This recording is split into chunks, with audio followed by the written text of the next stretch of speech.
राम मंदिर करोड़ों श्रद्धालुओं की आस्था का केंद्र।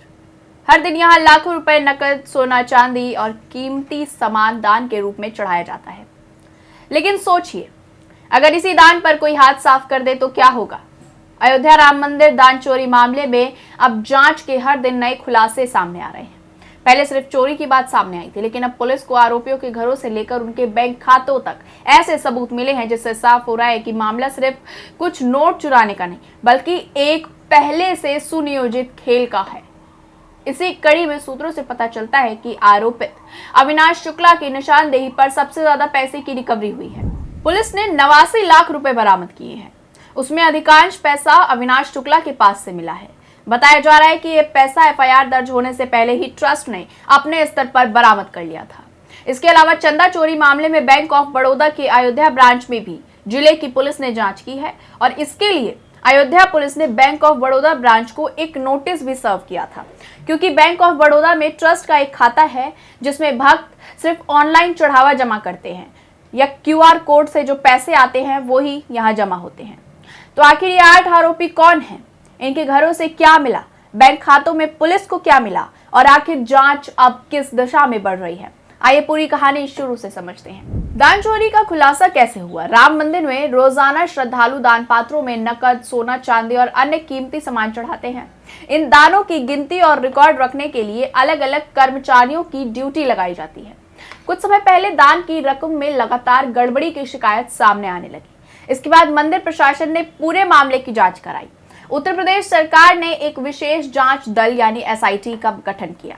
एसआईटी ने सीसीटीवी फुटेज, रिकॉर्ड, दस्तावेज, कर्मचारियों के बयान और अन्य इलेक्ट्रॉनिक सबूतों की जांच की। जांच में कई चौंकाने वाले तथ्य सामने आए, जिसके बाद ट्रस्ट की शिकायत पर एफआईआर दर्ज हुई और पुलिस ने एक साथ 8 लोगों को गिरफ्तार कर लिया। अब आखिर ये 8 आरोपी कौन हैं? गिरफ्तार किए गए आरोपियों के नाम हैं रामाशंकर यादव उर्फ टिन्नू, लवकुश मिश्रा, अनुकल्प मिश्रा, अविनाश शुक्ला, करुणेश पांडे, मनीष यादव, रामशंकर मिश्रा और सुभाष श्रीवास्तव। इनमें से अधिकांश लोग दान की नकदी और कीमत सामान की गिनती से जुड़े हुए थे। कुछ बैंकिंग प्रक्रिया से जुड़े थे तो कुछ सीधे कैश काउंटिंग टीम में शामिल थे। यानी जिन लोगों पर दान की सुरक्षा की जिम्मेदारी थी, उन्हीं पर गड़बड़ी करने का आरोप भी लगा है। सबसे पहले बात करते हैं दान चोरी में पकड़े गए 8 आरोपियों के घर से क्या मिला है। लवकुश मिश्रा के घर से 14,25,000 रुपए बरामद हुए हैं। आरोपी अनुकल्प के यहाँ से 16,82,046 रुपए बरामद हुए हैं। अविनाश शुक्ला के पास से 20,29,220 रुपए और 1,121 अमेरिकी डॉलर भी मिले हैं। ये ध्यान देने वाली बात है कि इसके साथ 1,121 अमेरिकी डॉलर जो अविनाश शुक्ला के घर से मिले हैं। करुणेश पांडे के पास से 18,07,063 रुपए मिले हैं। रामशंकर मिश्रा से 7,32,170 रुपए मिले हैं। रामशंकर यादव उर्फ टिल्लू के घर मात्र 1 लाख रुपए ही बरामद हुए हैं और लगभग 11 ग्राम पीली धातु सोना, लगभग 375 ग्राम चांदी भी बरामद हुई है। आरोपियों के घर से निवेश के दस्तावेज और सोने के महंगे आभूषण मिले हैं। गिरफ्तारी के 2 दिन बाद पुलिस ने सभी 8 आरोपियों के घरों पर एक साथ छापेमारी की। 8 अलग अलग पुलिस टीमें बनाई गई। हर टीम के साथ स्थानीय मजिस्ट्रेट भी मौजूद थे ताकि पूरी कार्रवाई कानूनी प्रक्रिया के तहत हो सके। छापेमारी के दौरान पुलिस ने सिर्फ नकदी ही नहीं खोजी, बल्कि आरोपियों के घरों से Aadhaar card, PAN card, bank passbook, bank से जुड़े दस्तावेज, संपत्ति से जुड़े कागजात और अन्य रिकॉर्ड भी अपने कब्जे में ले लिए। जहां कुछ मकान बंद मिले, वहां परिवार वालों से ताले खुलवाए गए। पुलिस ने परिवार के लोगों से पूछताछ की और पड़ोसियों से भी जानकारी जुटाई कि पिछले कुछ वर्षों में आरोपियों की आर्थिक स्थिति में अचानक कोई बड़ा बदलाव तो नहीं आया था। गिरफ्तार 8 आरोपियों में से एक अविनाश शुक्ला ने कई खुलासे किए हैं। रिपोर्ट्स के मुताबिक उसने बताया कि दान में चढ़े आभूषणों को चुराने के बाद कुछ समय के लिए मंदिर परिसर में बने वॉशरूम में छिपाकर रखा जाता था। इसके बाद मौका पाते ही उसे बाहर निकाल लिया जाता था। दान की गिनती के समय एक शख्स कैश निकाल लेता था और बाकी लोग सीसीटीवी कैमरे से छिपाने के लिए उसे घेरे रहते थे। अब बैंक खातों की बारी। जांच यही नहीं रुकती। पुलिस को शक था कि चोरी का पैसा सिर्फ घरों में नहीं रखा गया होगा, इसीलिए अब जांच का फोकस बैंक खातों पर पहुंच गया। सबसे ज्यादा जांच आरोपी अविनाश शुक्ला के बैंक ऑफ बड़ौदा खाते को लेकर की जा रही है।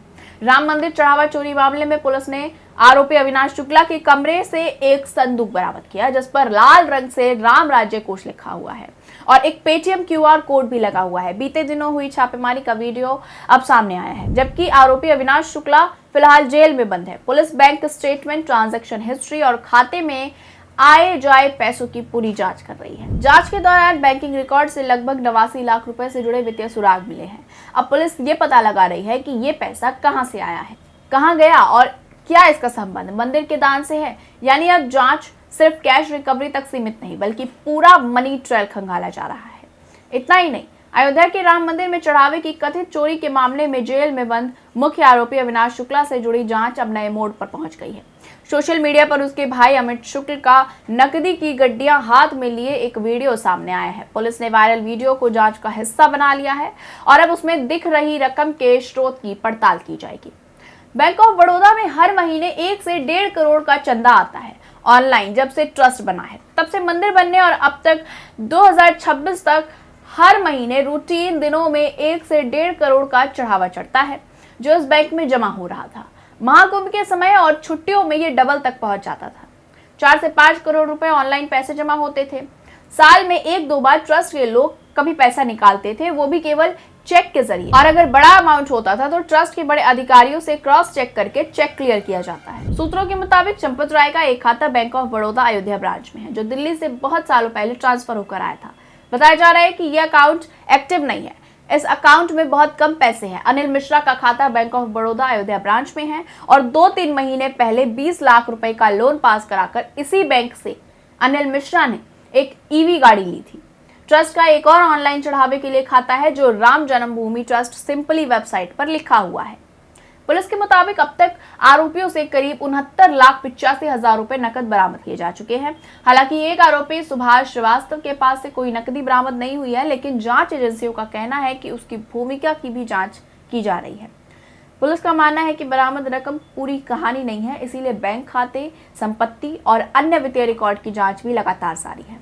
अब जांच में सबसे बड़ा सवाल यही है कि क्या चोरी का पैसा सिर्फ इन 8 लोगों तक सीमित था या फिर इसके पीछे कोई बड़ा नेटवर्क भी काम कर रहा था।